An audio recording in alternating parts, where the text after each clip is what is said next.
UAVSAR plane, Oh, which well.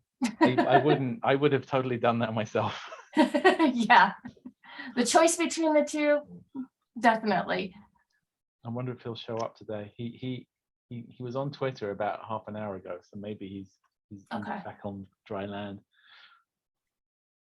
Well, I just unrecorded, hit the recording, so we got this showing up, because it looks like we have some students here. You have two. And Eric has got his himself muted. UAVSAR flights are always less than 6 hours because that's as much fuel as it can handle. So where is he? He's probably just so excited he went for a cold shower or something. I don't know. We can check. Let's see. UAVSAR. Oh right, yeah, because they plot where they are on a map in real time. Then we manage without him.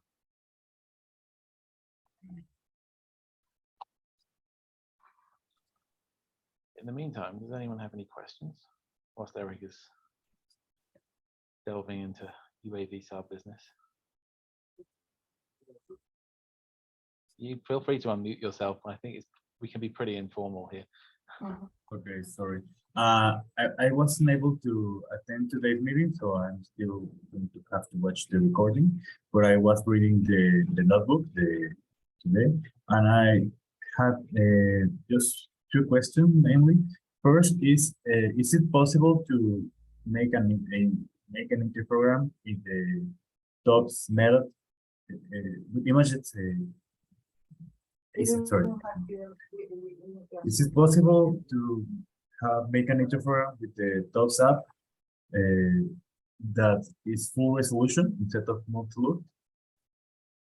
Yes, I mean up to a point. You can change the number of looks that it takes in the XML file.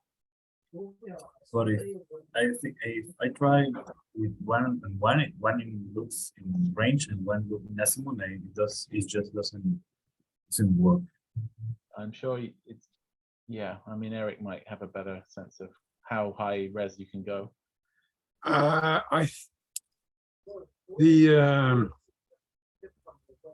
It actually does the interferograms at full resolution for the bursts, and then it takes looks. So in fact, it is doing the full resolution interferogram.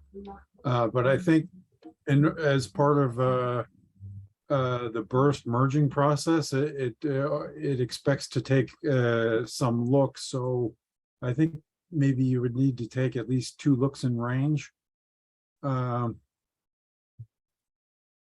I haven't tried that. I think. Well, I think maybe it also actually. Depends. I think it also depends on the location where you have your interferogram, because it's looking for like trying to co-register the bursts to each other. So you will need to, if it's like a low coherence area, you will have a hard time. Yeah, I mean, 2 looks maybe something, but depending on if you have low coherence or not, you may need to go higher. What's your Yeah, application? with TOPS app though, it makes the full resolution interferograms for the bursts in any case. So whether it's only in the Burge burst after it makes the full resolution interferograms for each burst, and then it takes looks. So hold on a second.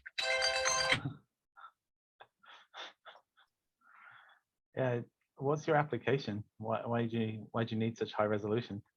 I was just trying to see if I was able to see in the interprogram a sinkhole about like 150 meters diameter. Okay, yeah, that's going to be pretty small. Yeah, I know. That's why I wanted to see if with the smallest pixel possible, I would be able to see anything. But did you look at the burst interferogram? I mean, you can look at each one. They're all there in, I forget what directory it's called, fine interferogram. But I would have to add it to the geocoded list, right? So, Ultimately, you would want to geocode it, but you can look at them without geocoding just to see if you see anything. oh, but because of, yeah, I would just, it's just that because it's so small, I think it would be nice to have a sense of where should I be looking at, or what boards also. That's okay.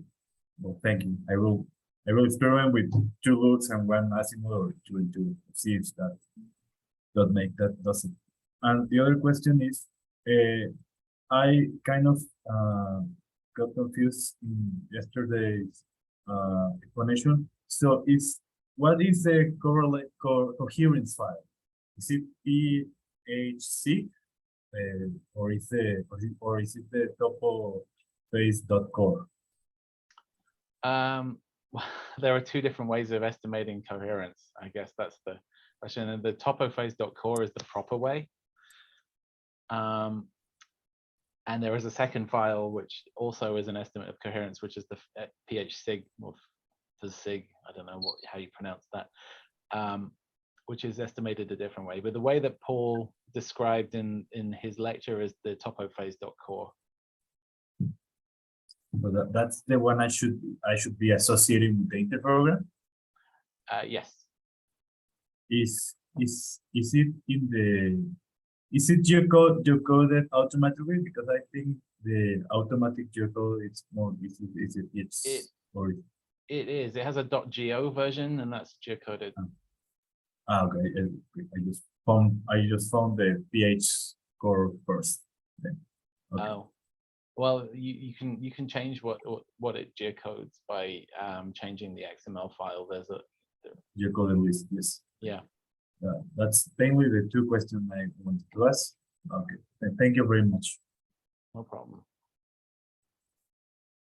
Any other questions?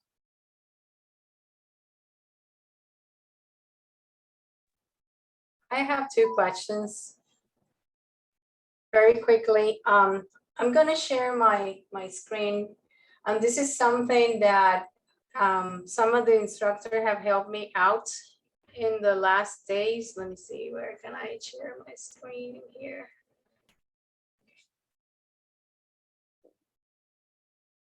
Can you see my screen? I'm waiting for it to update. Yes. Okay, so I have been able to run most of the notebooks, which is great because I had never used any notebooks ever. So I pretty much have managed that. Now, this is from the pre-course.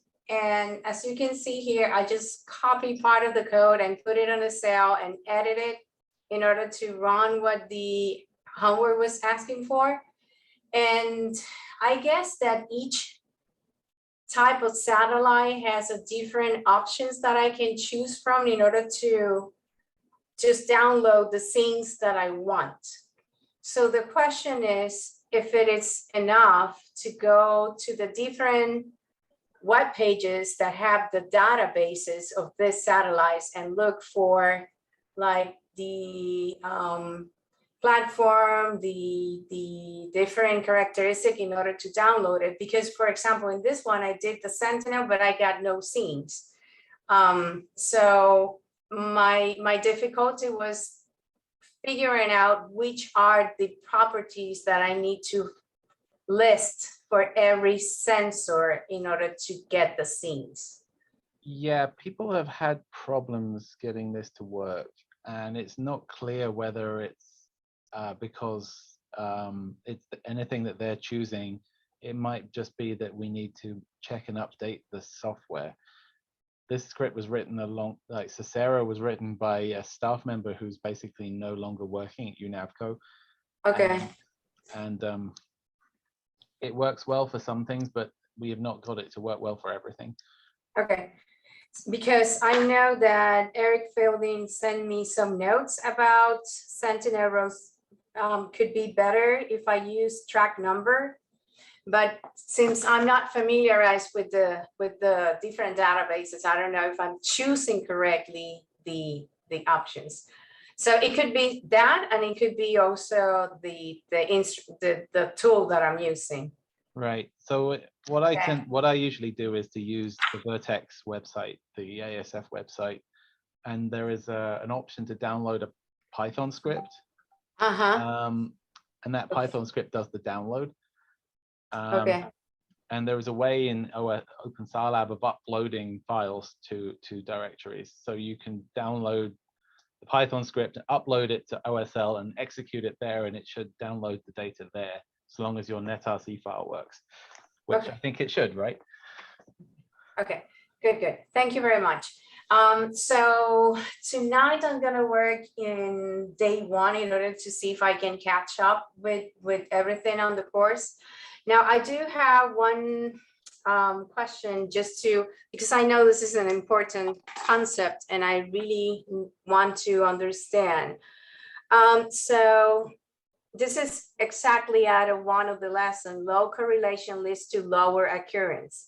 And correlation is based on the likeliness of two pixels depending on what they have or they have captured. So is it the likeliness of the face that is a result of the pixel content? Or is just because the images were taken pretty much consequently, and they are capturing pretty much the same area in a narrow incident angle. So it's just the concept of correlation. It's the likeliness of those pixels. Yeah, it's the probability that those two pixels have the same phase. Paul's joined, so now he can explain better about coherence and correlation than I can. But yes, it's an estimate of whether the phase for that pixel is the same with time. So does the incident angle affects that? Is that something they have to be taken into consideration in order to know that that is going to be affected by the incidence angle? The incidence angle doesn't affect it very much. Okay. It's mostly it's whether the things that reflect the radar on the surface are staying stable or not. Okay. If it's a big building that just is a solid building that's reflecting the radar, that's going to stay stable. If it's a tree that's where the branches are moving around, that's highly unstable. Okay. Thank you. That's all I have for now. Thank you.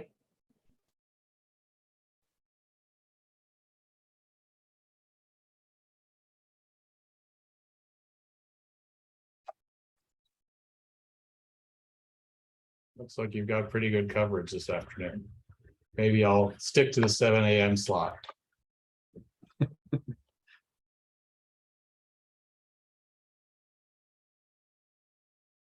I would say in response to the last question, the incidence angle itself is relatively insensitive, but the relative incidence angle between the two is, of course, extremely important. Yeah, the slope. All right, the slope affects the incidence angle. Also just you have two acquisitions, and the angle between those two acquisitions is basically what controls the critical baseline. So, but I think she was asking about the way you answered it was correct. Yeah. I'm trying to just figure out the geometry of things, what I'm reading. So that's pretty much what because I know that it is important. I'm trying to figure out relationship between the concepts. But thank you very much for the answer. So the local incidence angle depends on the slope. So if it's a flat surface, the local incidence angle is the same as the radar look direction. But if there's a steep slope, then the local incidence angle could be very close to perpendicular. And that's where you start to get a low correlation because the local incidence angle is close to perpendicular. Paul went into that explanation also. That's an important aspect.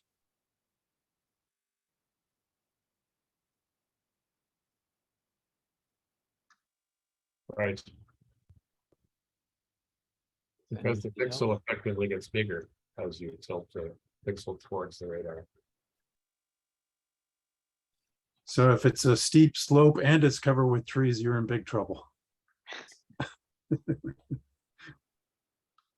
Which is unfortunately the case in a lot of places. Japan, say. Or Puerto Rico. Papua New Guinea. I remember, I do have another question when you mentioned that. Is there a requirement or which is the smallest fault length that can be detected by SAR? Which is the smallest? You can get pretty small, below a kilometer if you have the right source depth. The only real issue is, yeah, the smaller the earthquake gets, the shallower it needs to be in order to create something that's measurable at the surface. And that is definitely can be a problem. So if your earthquake is less than 2 kilometers deep, then you can have a very short fault and still see it.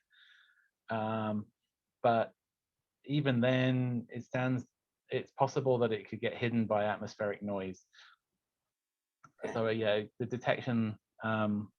detectability of earthquakes is greatly reduced when they're small.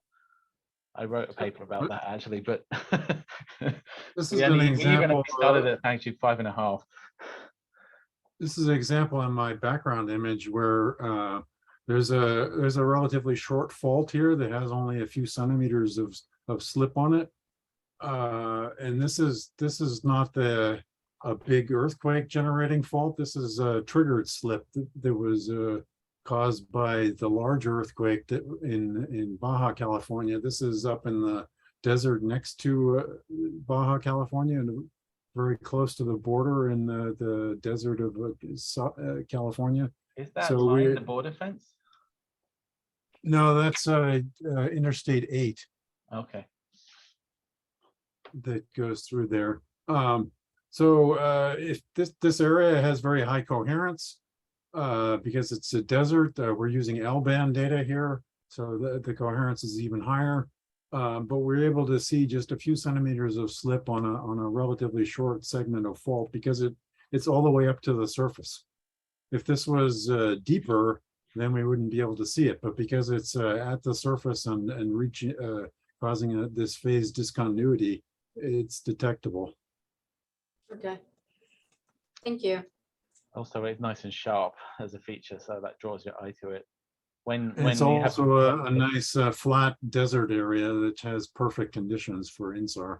Yeah, when you have a small earthquake that's buried, it just looks like a sort of a blob. And you can get blobs in many different ways. Like atmospheric water vapor is very good at making blobs as well. So you just get, the signal just gets kind of hidden.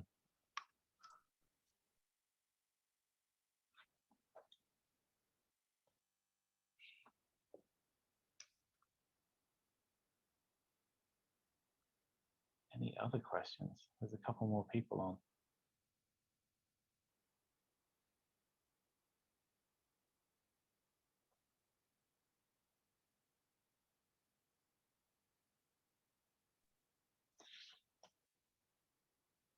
Hi. Oh, I just put a question in the chat right when you said that. But yeah, I'm wondering if you always need to use the same track when you're selecting scenes, or if there's a way to use different tracks to get better temporal resolution. I mean, you know, here I'm using the same one, but I was just wondering if it's too complicated to try and use 2 different tracks. Yeah, all those No, things you that always Paul have was to use saying the about same 2 illumination. tracks. Okay. Yeah. Critical baseline. Otherwise, the Yeah. satellite will be 100 kilometers away.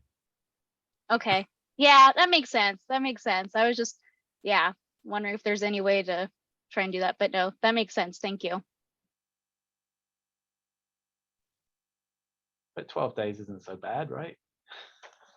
No, I'm getting greedy, huh? The ALOS, we had 46-day repeat.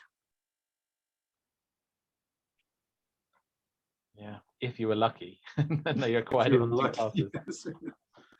I was able to make an 11-year long interferogram once with ERS. That was a lucky shot though. I did that for the Bay Area and the Hayward Fault, and you could still see stuff at least where there were buildings. Yeah. And the Zirku earthquake was a 7-year interferogram, right, Eric? Something like that? Yes, yeah, we did long interferograms for Zirku back when the ERS satellites only acquired data when they were within sight of a receiving station. So in certain areas in Asia, they set up temporary receiving stations for short periods of time. So we had data from, I think it was 1992 and 1997 or something like that. And there was no data acquired in between because they didn't have a receiving station. All the satellites nowadays have a recording on board, so they can acquire the data, record it on board, and then downlink when they get to over a receiving station. But in the old days, they had no onboard storage and they had to send the data down immediately. I remember it was a big deal that Envisat had a hard drive, basically. Yeah.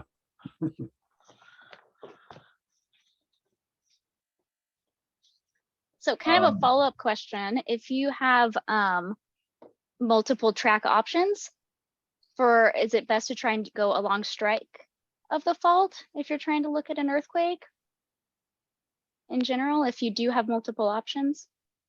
I would say you pick the frame which is close, where the earthquake is closest to the middle, just in case it spreads out into this neighboring subswath.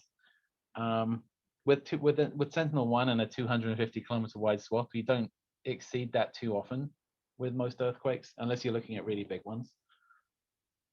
Well, the other thing that you want to consider is whether the fault, the direction of motion that you expect.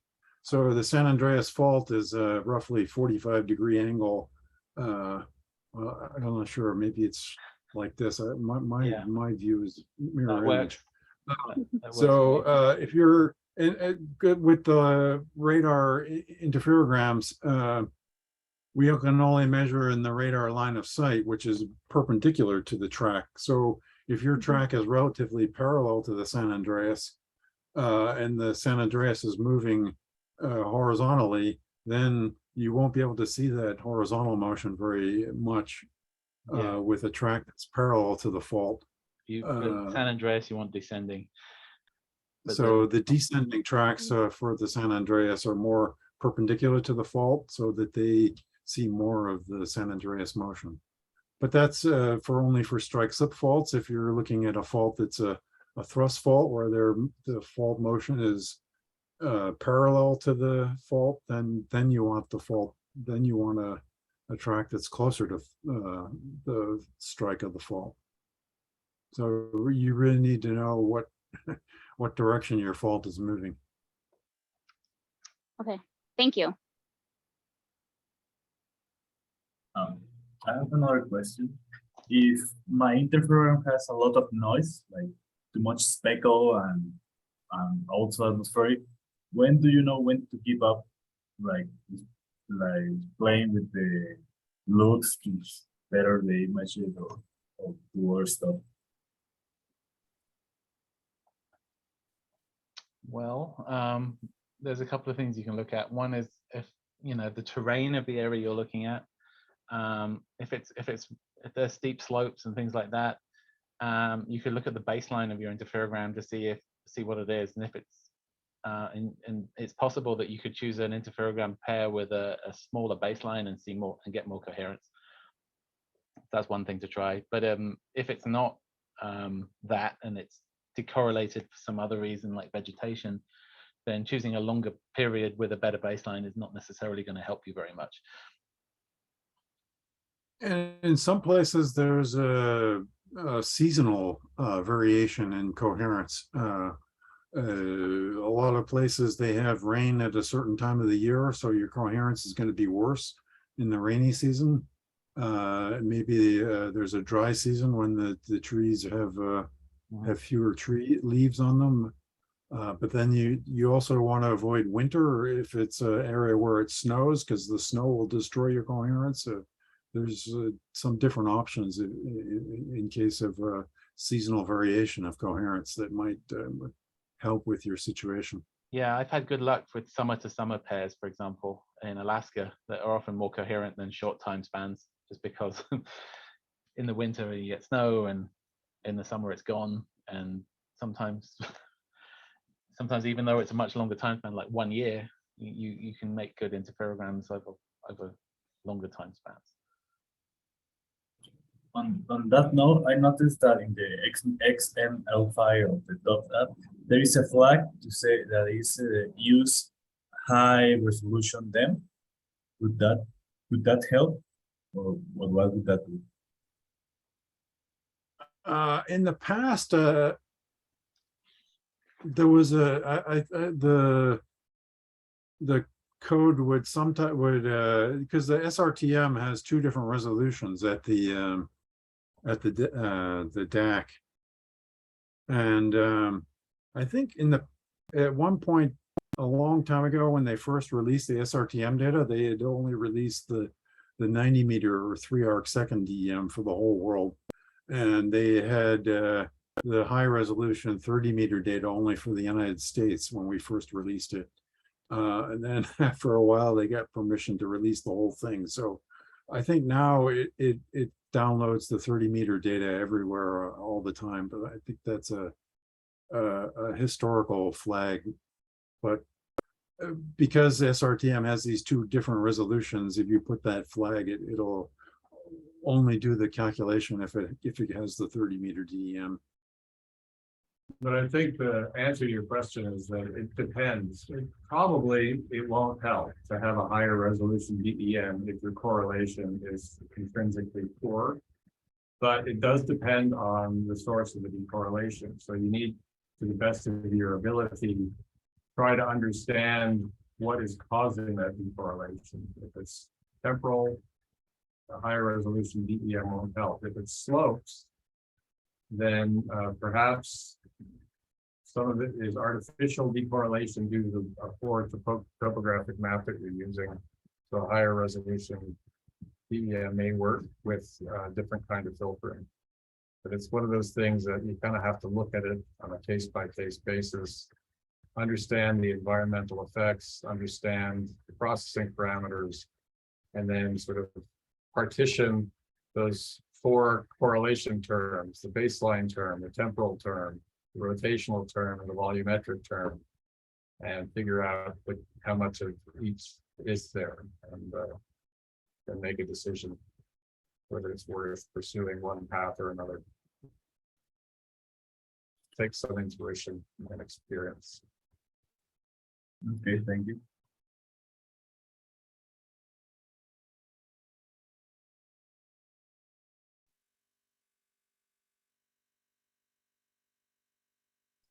Even though Paul and I worked very hard to get the SRTM data, Paul more than me, processed, we have to admit that the Copernicus DEM is actually higher quality almost everywhere than the SRTM data, because they were able to, the Tandem X radar has higher resolution, and they were able to collect data over several years and combine all those different observations to get and then they actually made the DEM at 12 meter resolution, and then made a 30 meter version of the 12 meter data to release as this global Copernicus DEM.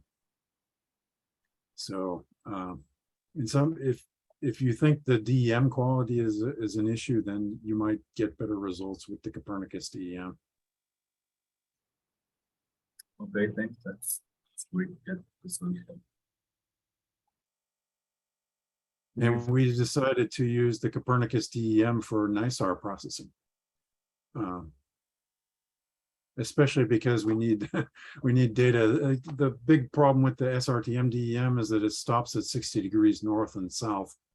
So if you're looking at Alaska or Iceland or other places, that's not covered by SRTM, and we wanted one DEM that covered the whole area consistently. What's the X-band to L-band difference, and how significant is that? Does it have a persistent DEM error over forests and things? Yes, well, SRTM will use C-band, not L-band. So the difference is only between a 3 centimeter wavelength and a 6 centimeter wavelength. But you're right, the X-band that's in Tandem X is going to reflect at a higher level off the trees or off ice or other surfaces than the C-band of that SRTM used. But in general, the differences are not very big, and the higher level of noise in the SRTM data make it difficult to see the difference. Plus, there's real differences in the actual topography in some places where volcanoes erupted or landslides took away part of the topography. SRTM data was all collected in 10 days in February 2000, whereas the Tandem X data was collected over 3 years, I think between 2015 and 2017. So it's a much more recent data. So you can calculate from that equation in the INSAR spreadsheet what the DEM error will do to your phase. And for NISAR in particular, where the baselines are quite small relative to the critical baseline, a few meters of difference in the topo, it's not going to make much difference in the phase. I'll look for it though.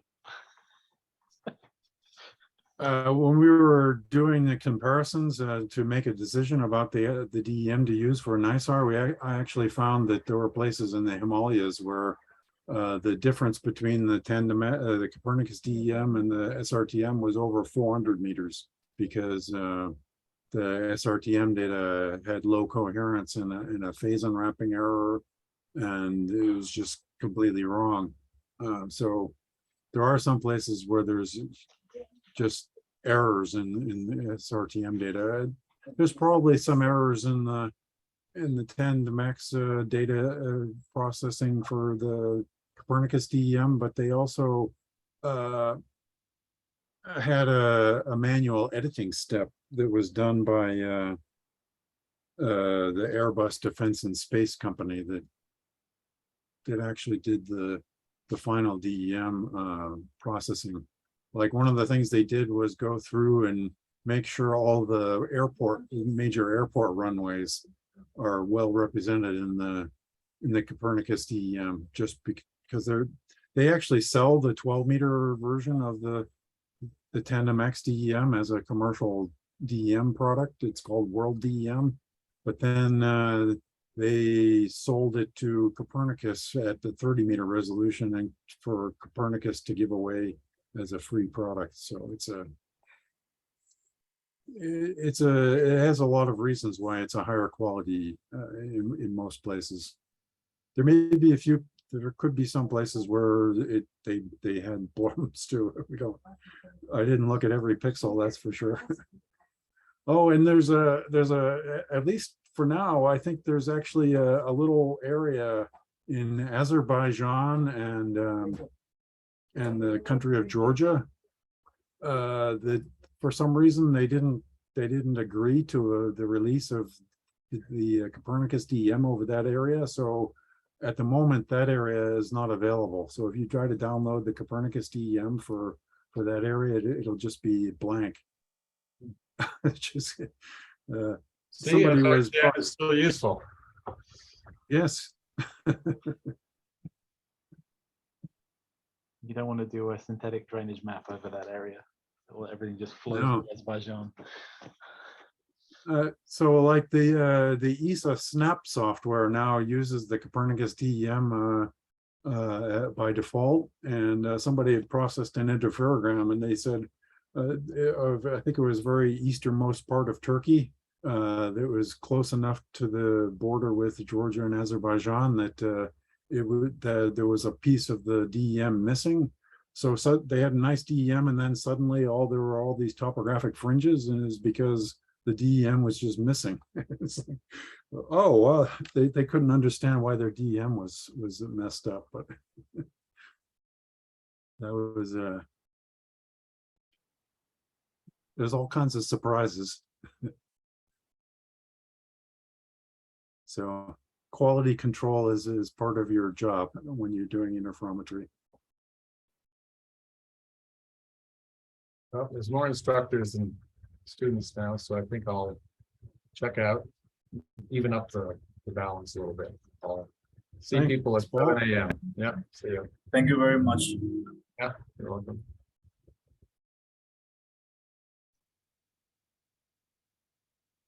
Any more questions? No, I have to excuse myself because I have to answer emails and just keep up on the things from the office, but really appreciated your time and your knowledge. So see you tomorrow. Bye. Bye. But All right, we're done. I think. There was a 7 a.m. this morning. Any luck with that? I think people went. I didn't. I didn't go to the 7 a.m. one. It's too hard to do 7 a.m. and 5 p.m. That's I think Paul should One day. use the evenings if he's doing the mornings. How crowded are usually the office hours? I mean, Is it Last year they normal? were pretty busy. yeah, last year there were a lot more people Okay. in both mornings and evenings. I didn't see the mornings though, but yeah, we had quite a few people in the evenings last year. Mhm. Mornings are okay, not a lot of people. I don't know, mornings like daytime for like people east of the US. Yes. So Yeah, and from what I understood, this morning's actually had a lot more people in it, and I'm betting it's because of the time zones difference. yep, that would be my guess.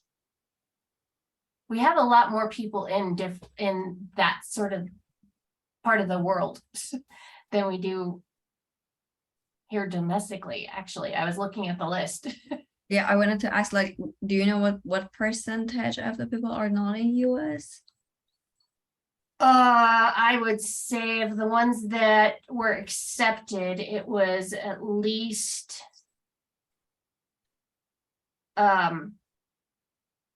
50-50. Oh, But you know, that full list of accepted people don't always show up. So yeah, it's And- almost half of them come into the lectures. Mhm. yeah. And how many applications were there? Like how many people applied? There were, let me look. It was a large number. Yeah, I want to say Is it it was like somewhere around 1,000? 300. Okay, How so it's like how much? 300. 300. We accepted half of those, Yep. and then half again show up. And So that's with us 100 taking more people this year, because we had 120 people, I think, last Mhm. year, and only Yeah. 80 of them showed up. So we thought, okay, let's go to 150. We're sort of somehow meeting some cap that I don't understand. Yeah, so we accepted 150, and we had, oh my gosh, this thing is running slow. Sorry. We had 242. So little less than 300, sorry. Still, it's a lot. Yeah. I would like to somehow put an asterisk next to everyone who signs up and then gets admitted and doesn't show up. Well, you know, I can pull, and I did this for the Gamut Globe Cake course. Of course, there was not as many people in that one as there is this one, but I can pull the attendance list from the Zoom afterwards and compare it to our actual list of accepted and see Yeah. what comes up if you want me to do that. It would be an interesting thing to do, and also compare it to the list of people that maybe France can give us of the people who actually registered for OpenSAR Lab. Oh, yeah.